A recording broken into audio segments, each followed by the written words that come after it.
Imagine a time of profound suffering.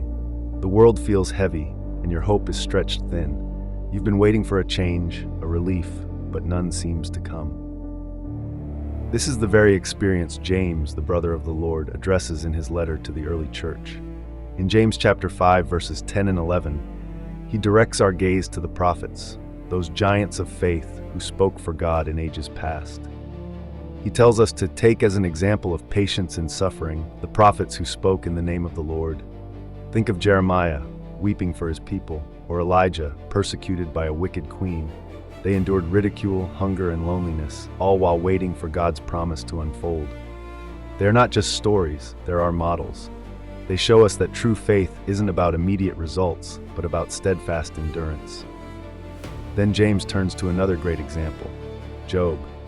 We consider those blessed who showed endurance. You have heard of the endurance of Job and have seen the Lord's outcome, that the Lord is compassionate and merciful. Job, stripped of everything, his wealth, his children, his health, still refused to curse God. He endured unimaginable pain, and through it all, he held on to hope. And what was the result? God's compassion and mercy. Job was blessed far beyond his original state, not because he was perfect, but because his patience and endurance revealed his unwavering trust in God. For Catholics, this passage is a powerful reminder that suffering isn't meaningless. It's a crucible where our faith is tested and refined. Like the prophets and Job, we are called to bear our crosses with patience, trusting that God, in his infinite mercy, will bring about a good outcome. Our suffering, united with the suffering of Christ, has redemptive power. We are blessed not for the suffering itself, but for the endurance that grows from it, which makes us more like him.